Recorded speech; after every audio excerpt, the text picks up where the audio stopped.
from the Denver Broncos Media Center, welcome to Broncos Country Tonight with Ryan Edwards and Benjamin Allbright.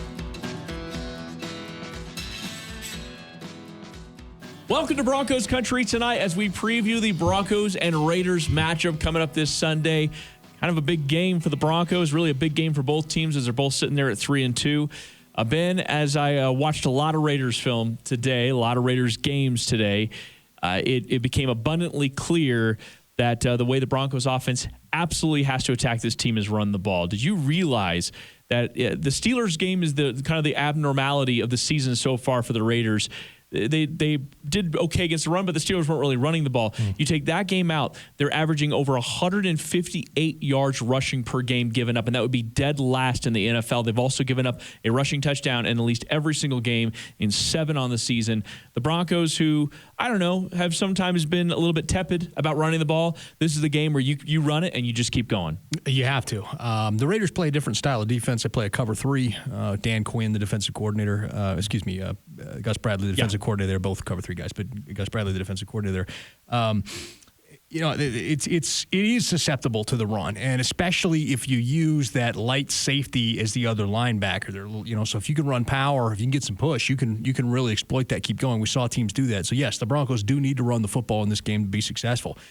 Do the things that put you in manageable situations on second and third down. We've been harping on that for a while, but I cannot stress it enough. You don't run just to run. You've got to be smart and you've got to be judicious about the way that you run.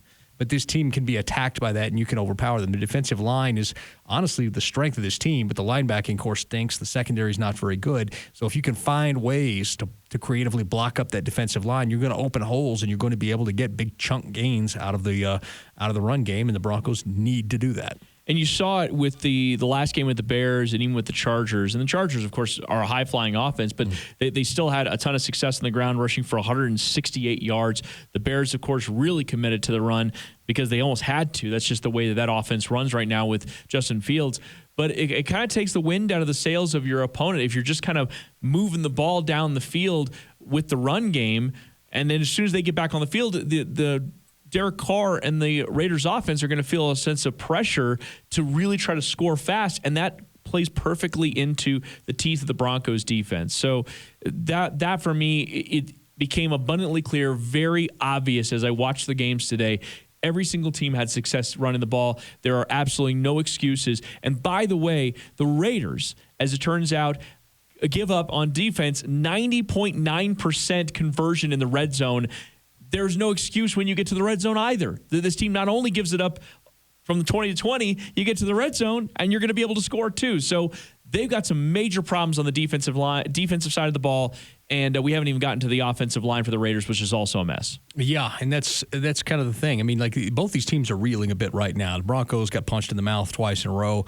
The Raiders, obviously, all the other extracurricular stuff going on around that organization right now. And, by the way, they've been losing, too, after a hot start. So both these teams need to view this as a get-right game. You've got to get right in this game. Broncos, one of the worst teams in the NFL in the red zone, one of the worst teams on third down, up against a team that hemorrhages those. You've got to get that right. And then you talked about the offensive line. The Raiders' offensive line totally rebuilt. It's not good. And it takes a while for an offensive line to come together. So anytime you put a new offensive line together, put new pieces in it like that, it can take a while to kind of get going as a unit. We've seen that in Kansas City. We're seeing that right now with the Raiders. The Broncos have got to generate a pass rush to be able to get there. Now, it's going to be a West Coast attack, meaning they're going to kind of dink and dunk and get rid of it quick, but you've got to be able to get home with 5. If you're not getting the sacks, you got to get the pressures. Yeah, the right side of the offensive line is the big problem for the Raiders right now with Parker now at right tackle. It was Leatherwood, who was their first rounder. They had to move him to right guard, and the early returns, at least this last week, were not much better. He struggled. He gave up 3 pressures. Parker gave up 3 pressures. This entire right side of that offensive line is in a bad way. So Von Miller, this is an opportunity for you. Should be able to get some pressure. Draymond Jones, you guys should be able to do your thing. They're on the right side of the defensive line, and that was obviously a big problem for this team. They don't really have a commitment to the run.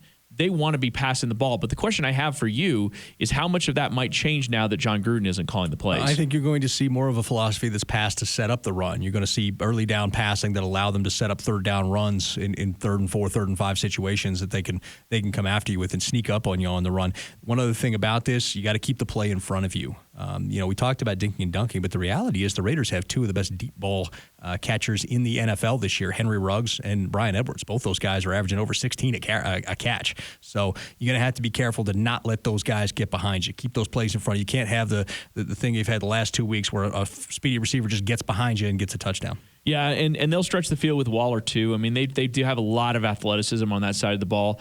And it's weird to me, though, because they have a first-round running back in Josh Jacobs, but the running game is all very secondary to what their passing attack is. And so, listen, when you're winning, it looks great.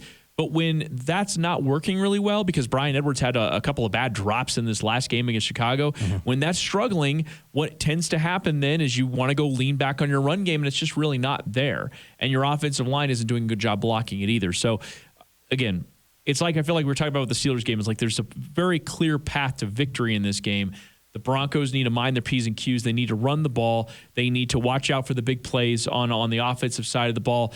And really, I think if you're getting Ronald Darby back hopefully this week, you're getting a little bit healthier in a couple of spots. I think maybe you have a really good shot here. Yeah, and we're going to see some of Mike Boone in this game too, I believe. So it's going to be interesting to see how he fits into the mix as well. But if it's me, we come out in 12 personnel. That's going to be our base package for this. We're getting back to what we were doing weeks 1 through 3. Come out in 12 personnel and just shove it down people's throats. I absolutely love it. All right, there you go. We'll be back on Monday to break down the game. For Benjamin Allbright, I'm Ryan Edwards. Thanks for watching Broncos Country Tonight.